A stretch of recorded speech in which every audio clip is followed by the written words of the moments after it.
মাই Jio app থেকে কিভাবে call list delete করা যায়। দেখো এই ছোট্ট ভিডিওটা তোমাদের এতটাই কার্যকরী হবে, আর হ্যাঁ এই ভিডিওর মধ্যে তোমরা এমন কিছু জানতে পারবে যেটা দেখার পরে এই বিষয়গুলো তোমাদের মাথা থেকে আউট হয়ে যাবে। আর হ্যাঁ আমি এখানে কিন্তু ভাট গেঁচাবো না, তোমাদের যেটা একদম জরুরি সেটাই বল। সবার প্রথম মাই জিও অ্যাপ্লিকেশন আমরা ইনস্টল করব আমাদের ফোনে। আমার ফোনে বাই ডিফল্ট আছে, আপডেট আমি এখন করছি না, আমার ইন্টারনেট একটু স্লো আছে এই জন্য। তো সবার প্রথম আমরা যেটা করব, মাই জিও অ্যাপ্লিকেশনটা আমরা ওপেন করে নেব। ওপেন হওয়ার পরে আমি তোমাদের দেখাচ্ছি বিস্তারিত। দেখো এখানে কিন্তু মাই জিও অ্যাপ্লিকেশন ওপেন হয়ে গেছে, আর আমি এই যে এরিয়াটা আছে এটা আমি এরকম করেছি কারণ এখানে আমার নাম্বার দেখাচ্ছিল। এবার বিষয় হচ্ছে এখানে আসার পরে আমাদের এই যে চেক ইউজেস বলে একটা অপশন আছে, এখানে ক্লিক করতে হবে। যখনই আমরা এখানে ক্লিক করব, এখানে ক্লিক করার পরে আমাদের সামনে এরকম কিছু অপশন আসবে। এবার আমরা বেসিক্যালি যেটা করি, এই যে কলস বলে যে অপশনটা আছে এখানে চলে যাই। এবার এখানে যাওয়ার পরে আমরা চেক করে নিই যে আমাদের এখানে কল কোথা থেকে এসেছিল এবং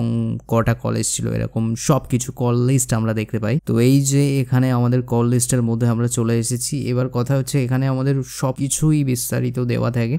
এখানে যদি বলা হয় তাহলে কোন টাইমে কত সেকেন্ড ধরে এখানে কথা বলা হয়েছে, কত মিনিট ধরে কথা বলা হয়েছে, সবকিছু এখানে থাকে। এবার বিষয় হচ্ছে এই যে জিনিসটা এটা ডিলিট করা যায় কি যায় না। দেখো এটা কিন্তু বাই ডিফল্ট এটা মাই জিও সার্ভারে আপলোড হয়ে যায়। এবার এটা যদি ডিলিট করতে হয় তাহলে এটা একদম অসম্ভব ব্যাপার, কারণ এটা আমাদের ফোনের কোনো ফাংশন নয়। এটা বুঝতে হবে যেটা আমাদের ফোনের কোনো ফাংশন বা ফোনের কোনো সেটিংস অপশন নয়, এটা মাই জিওর মধ্যেই থেকে যায়। তো এটা ডিলিট করা সম্ভব নয়। আর যারা আমরা এই বিষয় নিয়ে সার্চ করছি, বারবার গুগলে ইউটিউবে দেখছি, তারা বেকার টাইমটাকে নষ্ট করছি, কারণ এরকম কোনো ফিচার্স এখনো পর্যন্ত মাই জিও দেয়নি। এবার এখানে যদি মাই জিও অ্যাপ্লিকেশন বা মাই জিও কোম্পানি এখানে যদি সেই ফিচার দেয় যে হ্যাঁ আমরা এটাকে ডিলিট করতে পারি, এটা করতে পারি, সেটা করতে পারি, তখন আমরা সেটা ইউজ করতে পারবো। তার আগে কিন্তু কিছুই করতে পারবো না। আর একটা কথা বলা অবশ্যই জরুরি, আমরা যদি আমাদের কল লিস্ট থেকে কোনো নাম্বারকে ডিলিট করে দিই আর আমরা যদি ভাবি যে এখান থেকেও ডিলিট হয়ে যাচ্ছে,